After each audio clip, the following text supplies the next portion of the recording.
জামার মধ্যে আরজিকর কেসে উই ওয়ান্ট জাস্টিস এই ধরনের বিভিন্ন রকমের মেসেজ দেখতে পাওয়া যাচ্ছে এখানকার বিভিন্ন স্কুলের প্রাক্তনীদের মধ্যে। 50টি স্কুলের প্রাক্তনী, ডায়োসেশন যারা অ্যালামনি রয়েছেন তাদের, এছাড়াও দক্ষিণ কলকাতার বিভিন্ন স্কুল। আমি ক্যামেরা পার্সন সন্দীপন গুপ্তকে বলবো দেখানোর জন্য বিকেল 4টেতে শিডিউল টাইম, কিন্তু শিডিউল টাইমের আগেই তুমি দেখো প্রচুর স্টুডেন্টস তারা কিন্তু ইতিমধ্যেই এসে গেছেন এবং সলিডারিটি এবং প্রতিবাদ দুটোই একসাথে জানাতে। একজনের সাথে কথা বলবো। আরজিকরের উই ওয়ান্ট জাস্টিস, আর কবে বিচার হবে, শিব দ্বারা বিক্রি নেই, বিভিন্ন মেসেজ। 50টা স্কুল, কি প্ল্যানিং আপনার? প্ল্যানিং দেখুন, 50টা নয়, প্রথমে বলি 52+ স্কুল আমরা আজকে একসাথে মিলিত হয়েছি, যেটা ঐতিহাসিক। আর তিলোত্তমার যে ঘটনা, এই যে রেপ প্লাস মার্ডারের যে ঘটনা, আমরা দেখছি বিচার পেছচ্ছে, আমরা দেখছি প্রমাণ লোপাট হয়েছে, আমরা সবটা দেখতে পাচ্ছি যে কিভাবে মানে প্রশাসন মানে মরিয়া হয়ে গেছে, প্রমাণ লোপাট করে ফেলা থেকে শুরু করে একের পর এক মানে বারবার করে। কোন স্কুলে? ডাইসেশন, সেন্ট জনস। আপনি? আমি কমলাগড় স্কুলের প্রাক্তনী। আমরা যখন এটার উদ্যোগ নিয়েছিলাম তখন 4-5টি স্কুল ছিল, যাকেই ডাক দিয়েছি কেউ না বলেনি, আমরা অন্তত না পাইনি কারোর কাছ থেকে। তো শেষমেশ 50টা স্কুল জড়ো হয়েছি, 30 দিন কেটে গেছে, এখনো বিচার পাইনি এবং এখনো তথ্য প্রমাণ লোপাটের চেষ্টা চলছে। সেটা যাতে না হয়, নারী সুরক্ষা চাই, কর্মক্ষেত্রে সুরক্ষা চাই এবং আমাদের এই আন্দোলন জারি রাখতে হবে। বিভিন্ন স্কুলের প্রাক্তনীরা রয়েছেন, আপনি? আমি চিত্তরঞ্জন স্কুলের প্রাক্তনী, শিবপুরের প্রফেসর, বি কলেজ শিবপুরের প্রফেসর। আইআইএসটি শিবপুর। আপনারাও আজকে এখানে আছি। মূল আমি একজন মা হিসেবে আছি, আমি কর্পোরেটে চাকরি করতাম, আমি একজন মা হিসেবে আছি। আমি চাই সব মায়েদের মেয়েরা যেন সুরক্ষিত হয়। ভাই, তোমার হাতে গিটার রয়েছে, আচ্ছা, সঙ্গে ইন্ডিয়ান ফ্ল্যাগ রয়েছে দেখছি। তুমি কোন স্কুলে? আমার প্রথমে ছিল দোলনা ডে স্কুল, তারপর সেখান থেকে আমি সেন্ট থমাস বয়েজ খিদিরপুরে শিফট করি। হ্যাঁ, আরজিকরের ঘটনার প্রতিবাদে আজকে এইভাবেই পথে নেই? আমি চিরকালই এইভাবেই পথে নামি। মোটামুটি 2014 হোপ কলরব থেকে, না, নির্ভয়া কাণ্ড থেকে কোনো একটা মিছিল শহরে এরকম হয়নি যেটাতে আমি যাইনি। তো আমার প্রতিবাদের ভাষা এটাই যে আমি গান লিখি, গান নেই, সেটাই আমার জীবিকা। আমি সিনেমাতেও কাজ করি কিছু। তো আর্ট ফর আর্ট সেক নয়, art for a political cause.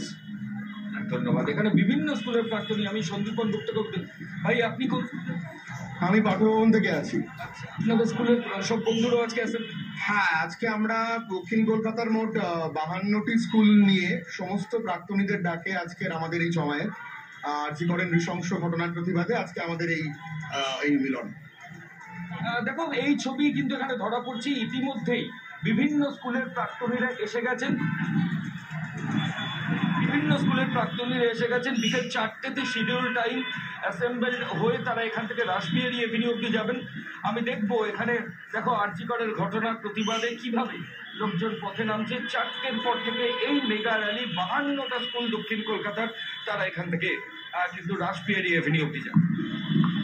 অহরহ তব আহ্বান প্রসারিত, শুনি তব উদার বাণী।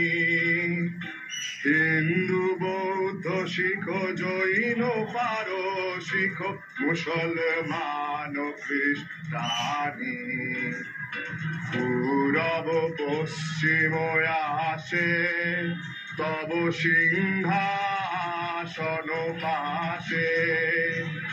প্রেমময়ী তুমি মাতা, জনগণ ঐক্য বিধায়ক, জয় হে ভারত ভাগ্য বিধাতা। জয় হে, জয় হে, জয় হে, জয় জয় জয় জয় হে। গড়িয়াহাটে আমরা রয়েছি, ঘড়ির কাঁটায়। কোথাও চিকিৎসক, কোথাও স্কুলের প্রাক্তনীরা, তারা প্রত্যেকেই পথে নামছেন, প্রতিবাদে গর্জে উঠছেন, আরজিকর কাণ্ডে বিচার চাই।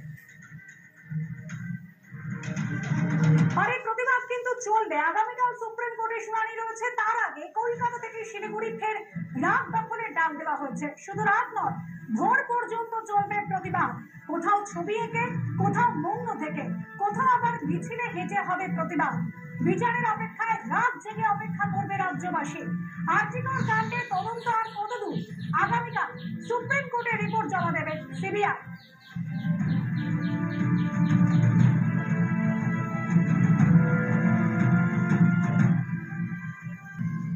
বক্তব্য, এই যে অসাধু চক্র, এরা অন্যান্য সব কলেজের মতোই এই নর্থ বেঙ্গল কলেজেও নিজেদের আধিপত্য বিস্তার করছে। নম্বর বদলানো থেকে শুরু করে, প্রতিবাদীদের কণ্ঠরোধ থেকে শুরু করে, বিভিন্ন ধরনের মেয়েদের সাথে অশালীন আচরণ, অভব্য আচরণ থেকে শুরু করে বিভিন্ন ধরনের দাদাগিরি তারা প্রতিনিয়ত করে চলেছে। এদের উদ্দেশ্যে আমাদের একটাই বার্তা যে তোমরা সংযত নও এবং তারা যেন কোনো রকম অফিসিয়াল কোনো পদে আর বসতে না পারেন, তার জন্য উপযুক্ত ব্যবস্থা গ্রহণ। Health secretary